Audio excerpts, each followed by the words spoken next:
Welcome to Tiny Tales Stories.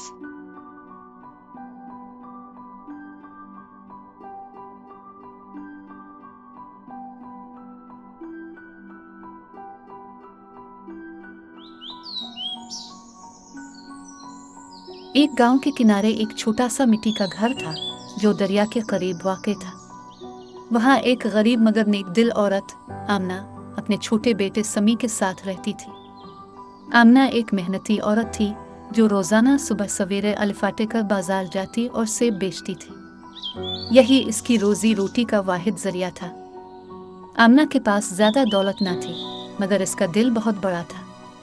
वो जो कुछ कमाती इसी में खुश रहती और अल्लाह का शुक्र अदा करती। जब भी समी कुछ मांगता वो मुस्कुराकर कहती, बेटा, जो कुछ हमारे नसीब में है वही हमें मिलेगा। हमें अल्लाह पर भरोसा रखना चाहिए। समी भी बहुत समझदार बच्चा था जो हमेशा अपनी माँ के साथ खुश रहता। एक दिन ऐसा आया जब बाजार में कोई भी इसके सेब खरीदने को तैयार न था। आमना ने बहुत आवाजें लगाई, ताज़ा रसीले सेब, कम कीमत में बेहतरीन सेब ले जाएं। मगर लोगों की नजरें इसके सेबों पर भी ना पड़े। वो हैरान थी कि आखिर इसके सेबों में क्या कमी आ गई। पहले दिन तो इसने समझा कि शायद आज ग्राहक कम हैं, मगर जब यही सूरत हाल पूरे हफ्ते जारी रही तो इसकी परेशानी बढ़ने लगी। पहला हफ्ता गुजर गया, फिर दूसरा हफ्ता भी आया, मगर किसी ने एक भी सेब ना खरीदा। अब इसके पास खाने के भी पैसे ना बचे। आमना हर रात परेशानी के आलम में अपने बेटे को देखती और आंसू बहाती।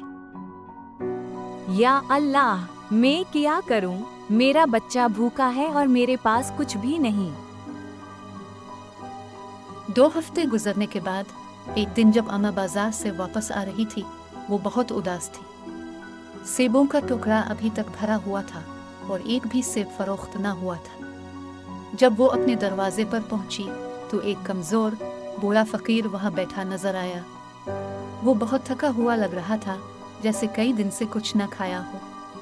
बूढ़े ने आमना को देखकर धीमी आवाज में कहा, बेटी, मैं 4 दिन से भूखा हूँ। क्या तुम्हारे पास कुछ खाने के लिए है? आमना का दिल भर आया। वो खुद भी कई दिनों से भूख बर्दाश्त कर रही थी, मगर फकीर को देखकर उसका दिल मोम हो गया। बाबा जी, मेरे पास ना खाने को कुछ है ना पैसे, बस ये सेब हैं, अगर चाहें तो खा लें। बूढ़े ने मुस्कुराकर एक सेब उठाया और उसे खाने लगा। इसकी आंखों में शुक्रगुजारी की चमक थी। फिर उसने नरमी से कहा, बेटी, तुम्हारा दिल बहुत बड़ा है। अल्लाह तुम्हें इसका बहुत बड़ा इनाम देगा। आमना ने अफसुर्दगी से मुस्कुराकर सर झुका लिया। वह ने नरमी से कहा, मुझे एक गिलास पानी ला दो।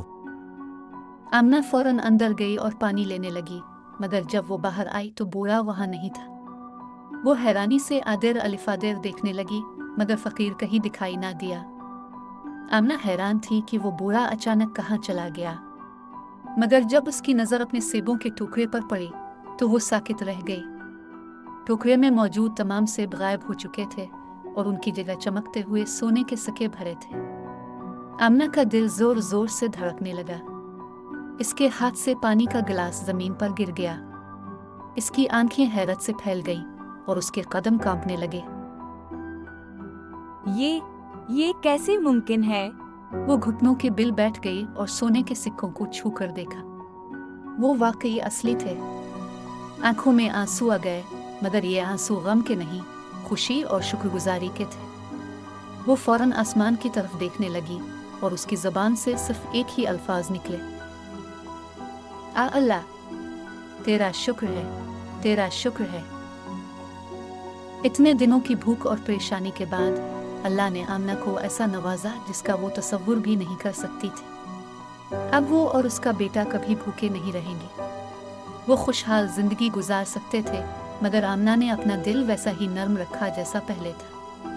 रात को जब वो समी को सोने के लिए बिस्तर पर लुटाने लगी तो समी ने हैरान होकर पूछा, अम्मा, आज आप बहुत खुश लग रही हैं, क्या हुआ? आमना ने मुस्कुराकर समी को सीने से लगा लिया और कहा, बेटा, जब तुम नेक नियति से किसी की मदद करते हो तो अल्लाह तुम्हें ऐसा इनाम देता है जो तुमने कभी सोचा भी नहीं होता। समी ने आंखें बंद की और मुस्कुराकर माँ के सीने से लग गया। चांदनी रात में आमना की झोंपड़ी खुशियों से भर चुकी थी और हवा में किसी की मध्यम सी सरगोशी सुनाई दे रही थी। जो दूसरों की मदद करता है अल्लाह उसकी मदद जरूर करता है। ये कहानी हमें सिखाती है कि सच्ची नियत और रहमदिली का सिला ज़रूर मिलता है। अगर हम दूसरों की मदद करें तो अल्लाह हमें ऐसा नवाजता है जिसका हमने कभी तसव्वुर भी नहीं किया होता। अल्लाह पर भरोसा रखने वाले कभी मायूस नहीं होते।